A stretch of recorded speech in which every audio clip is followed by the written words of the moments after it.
innovations, creative ideas, and all sorts of things are going to be birthed out of this time. Hey guys, welcome back to 5nothing100nothing.com. I am Bucket, fittest underdog guru using intelligent tactics. Okay guys, I want to talk to you today about what's to come, right? Nobody knows. It's a lot of uncertainty. But one thing is for sure. Something will come out of all of this global ordeal. That's going to be innovation, the way we do things. I can tell you from personal experience, and I think week 3 right now, of really not being able to do anything traditionally, that I have had to completely overhaul the way I do business, okay? From an in-the-gym trainer for over 2 decades to now being, motivated to move my business model to an online presence. And I'm enjoying the process. It's taking a lot of time and learning to get it all, going. But the truth is, I wanted for years to do something like this. I just didn't have enough incentive to do it because the old business model was working, right? You know, when you go work for a company and you wonder why they do things the way they do. And, somebody says, well, it's the way we've always done it. And unless something changes, that business model no longer works, or competitors offer a different model and can do things at scale and drop their price points down, all of a sudden everything changes. You're seeing it with the cable companies right now, how, streaming and online, using your Wi-Fi plan to get different streaming services is now starting to kill cable, or it's been killing cable actually. Sorry about that bass. Some guy next to me thinks he's having a concert. Can you hear the bass? It's all about that bass. So,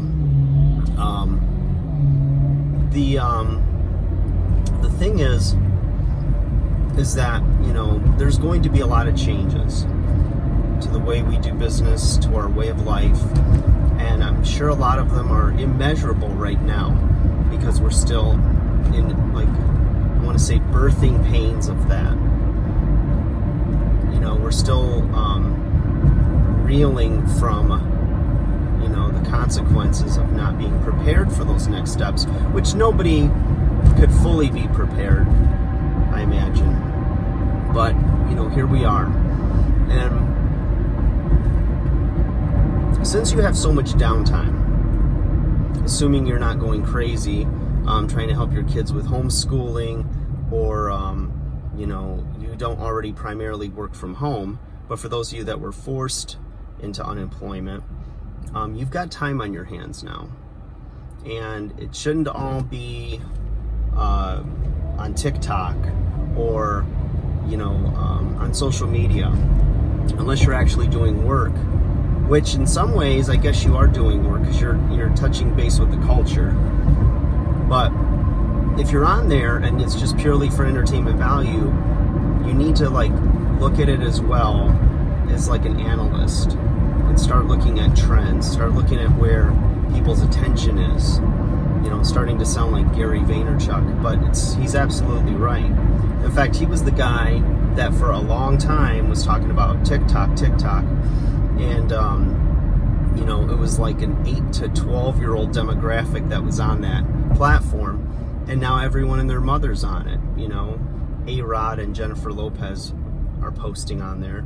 My girlfriend told me her crush, Ryan Reynolds, but I don't see it. He just joined, probably because he's copying me. Yeah, right.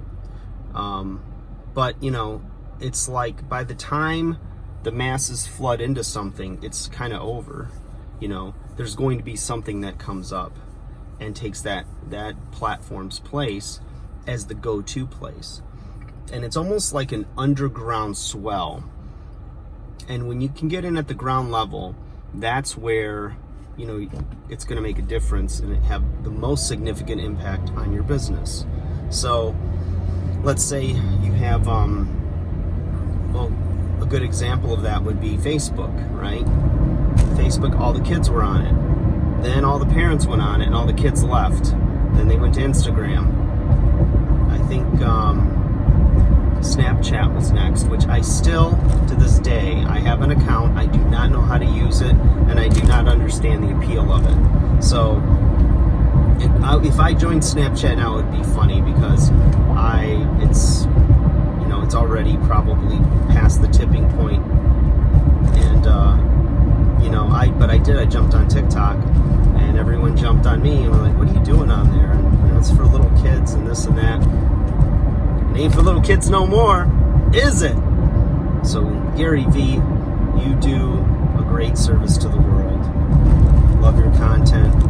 It's not my approach necessarily, but I can appreciate his take on things and how he's kind of like a Nostradamus of what's to come. Even though by his own admission he's missed a few golden opportunities, but you know, it's all good.